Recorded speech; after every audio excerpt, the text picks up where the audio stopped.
Hey everyone, in our previous video, we touched on the battle-related content Dawntrail had brought to us up to the normal mode raids. This time, we will finally be able to discuss Savage as it's recently got released and will likely be the last content before we hit into 7.1. Additionally, I just returned from the China Fan Fest with some information and I also would like to discuss in this video. Without further ado, let's get started. First thing I want to say is that this raid is actually really fun. Overall, it might not be very difficult, but being easier doesn't mean it's not fun. Let's go into turn 1. In my opinion, turn 1 is the most fun turn of the tier. It is one of the best introduction to a Savage tier I've seen for sure, and from what I've seen, everyone seems to be in agreement. It also has the perfect amount of mechanics for people to learn Savage, and also enough body checks to emphasize the importance of doing everything right. It is also forgiving as what a turn 1 typical should be, but not in kind of a braided way. This is also a great fight for tank players too, because your group success really relies on you to position the boss correctly. Unfortunately, that turned out to not be the case for other turns as much, but more on that later. Most important of all,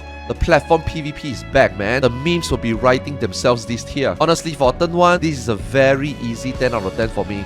It's not too easy, but also not too difficult fight. It perfectly represents the new battle design philosophy they seems to be going forward with in Dawntrail. Let's get into turn 2. Now, unfortunately, this one is quite a disaster and kind of represent what went wrong with this whole tier. It somehow manages to simultaneously barely break into EX difficulty while being a nightmare for PF to deal with. This is because the main mechanics of this fight is not the usual in and out and or stack of spreads. It is clear that the entire mechanics of Honeybee Lovely is centered around not healing her and giving her stacks, which makes her start doing too much damage to you. However, this poses a problem.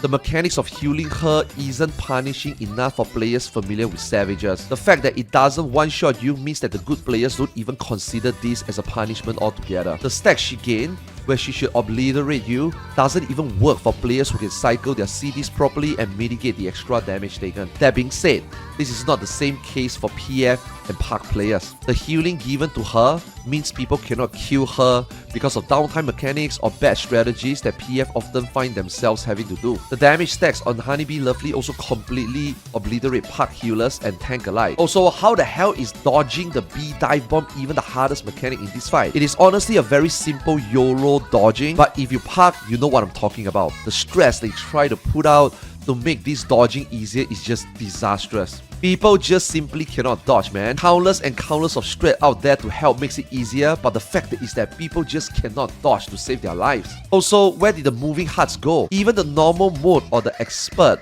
amusement park dungeon first boss had more of those bullet hell dodging mechanics. For me, this is either a hit or a miss. 5 out of 10. I give even 1 extra point because she's my queen bee and my only champion. Do you guys want to know what is 10 out of 10 though? Our sponsor for today's video, Factor. Get chef prepared meals on the table in 2 minutes with Factor's ready to eat meals, so you can get back to raiding in PF or in your static ASAP without much downtime. Factor now also offers loads of snack options like breakfast, smoothie, juices, small bites, and more to keep you going no matter what's on the schedule. Skip the overpriced takeout trap. Factor is cheaper and way more delicious. Get chef-crafted, restaurant quality meals delivered right to your doorstep. They are ready to heat and eat in just 2 minutes, which means more time for you to raid. I'm really jealous that you guys have access to Factor in your region. Fast and delicious, ready-to-eat meals at your doorstep. Now that is a 10 out of 10. Support the channel by clicking my link in the description below and subscribing to Factor. Scan the QR code on the screen as well to subscribe to Factor. Every purchase or subscription helps me create more awesome content for you.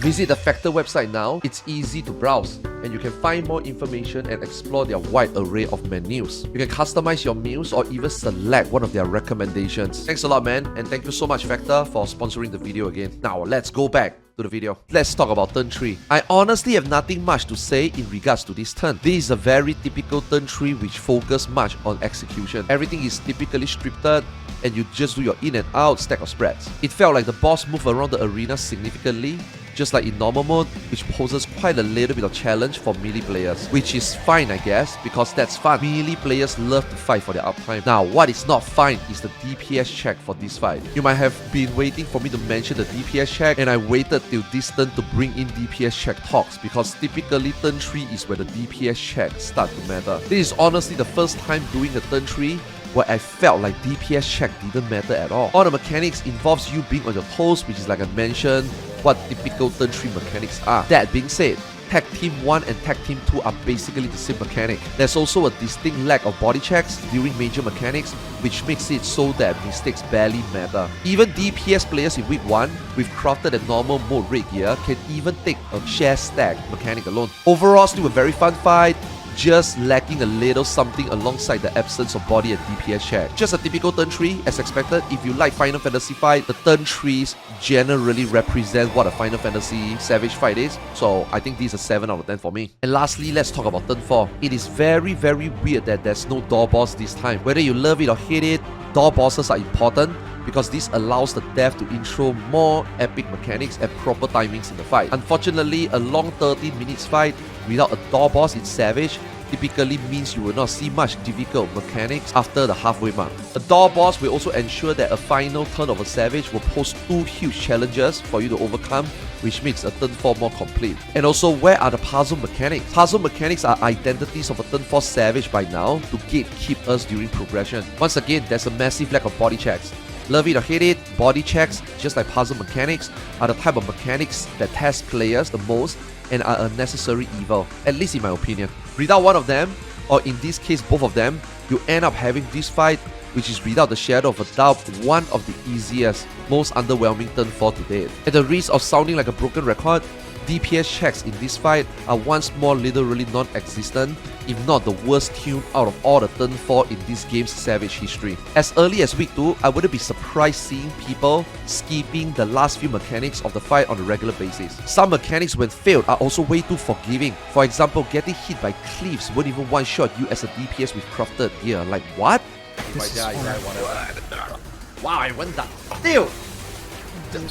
They have to kill you, man! It's a Savage week 1! If you screw up a mechanic, you should die. Why did they do that? It's also not only there's no DPS check, the boss don't kill you. Dude, we are mean eye level, man. On top of that, given the DPS check is non-existent as mentioned, any damage down that might be given as a punishment hardly matter in this fight, as they will hardly make any difference for you to meet the required DPS check. Overall, this turn 4 felt like what a good turn 3 would be. It's not good enough for turn 4 in my opinion, sadly. 6 out of 10. Now that I finished summarizing my overall thoughts for turn 1 to turn 4, let's go into the juicy part, the DPS check talk. This is by far, without a shadow of a doubt, the biggest elephant in the room. The DPS check in this raid here. It just doesn't exist, period. There's a lot of questions and speculation on why. Many people had theories and some of you were right. The reasoning, at least I got from Yoshi P himself during the China Fan Fest, is as follows. Note that I'm not a native JP speaker, so I might be missing some context, but here are the key points. The design and adjustment to this raid here were finalized before 7.0 were even released. Pictomancer is also really fun and very well received by the players for where its balance is at. Therefore, they decided to buff the other jobs to go in line with Pictomancer. With DPS potency changes made at the very last minute, there's no way to adjust the fight in short notice because bugs may happen. Also, this is the first Savage raid here.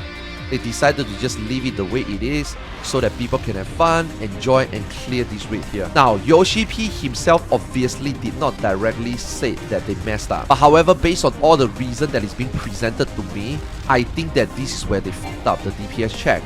And I think almost every raiders in the community will share my sentiments. I personally think that with the additional time they have now, with balance between patches and enough player DPS data in this raid here, this should not happen again. I had to make this very clear because my trigger Twitter finger posted something which seems like Yoshi P himself saying word for word that they fucked up, which is obviously not the case. Many people took it the wrong way. My bad on that one. I was just too excited during the fan fest after meeting Yoshi P, and I should have went home and put this info out properly before I just tweet out a couple of lines and mislead people. But make no mistake though guys, 100% they fucked up the DPS check. Yoshi P didn't say it out word for word, but I'm pretty sure you guys seeing the reason being provided, and I'm also pretty sure that after seeing the raid here turning out the way it is, I think we can all agree on that. It's not a bad thing though.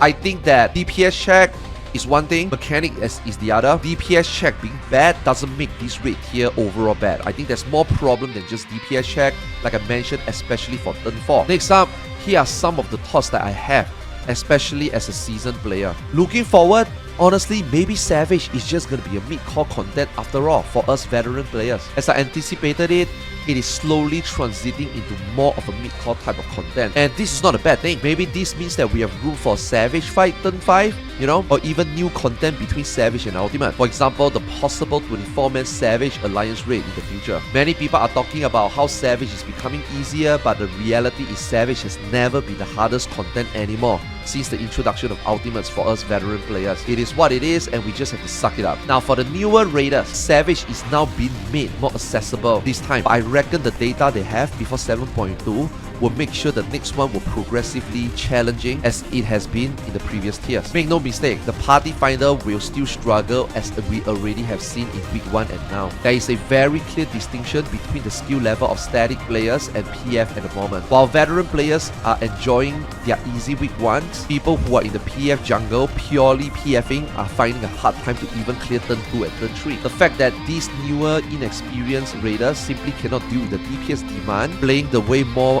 experienced player can. For example, fighting for uptime, moving actively with the boss and get your cast off with hectic movements compared to Endwalker content. We have already seen this struggle in the dungeons already. I finally have a tier that can really encourage newer raiders and say this is the best time to start Savage. This honestly aligns with what the Final Fantasy XIV development team says about pulling more people into battle content for more MMORPG experience. Is this overall a good thing?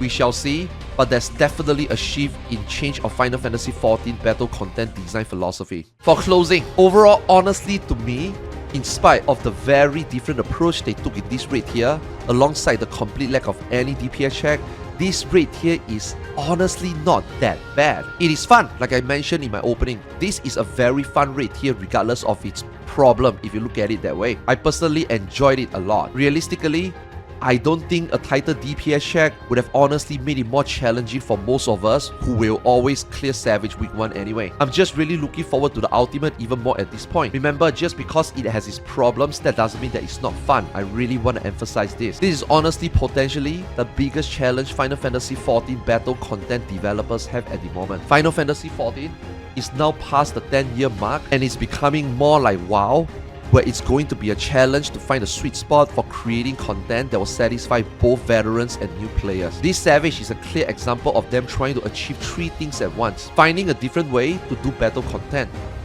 bringing newer raiders in, striking a good difficulty for veterans and also the new players. I honestly think they nailed point 1 and point 2, not just Savage, but even overall content in Dawntrail so far. And honestly for point 3, they have Ultimate to challenge the veterans even if they miss this time. However, this kind of make veteran players feel like something got taken away from them, and honestly that's reasonable for them to think of it too. Personally, I don't really care too much about Savage anymore in terms of finding a real challenge, but I can't speak in the name of the enthusiastic raiders out there. Savage as it stands right now is a way more fun content in PF rather than in statics. For static party play, I got Ultimates, and this brings us to my closing thought, and I hope that Ultimate is not going to be watered down like the Arcadion. After all, Ultimates are now our last bastion of high-end challenging content. I'm sure more challenging content in different shapes will come, but only time will tell. Guys, yet again, thank you so much for watching today's video. Please do drop a like or subscribe so that you can receive notification for future videos. Lastly,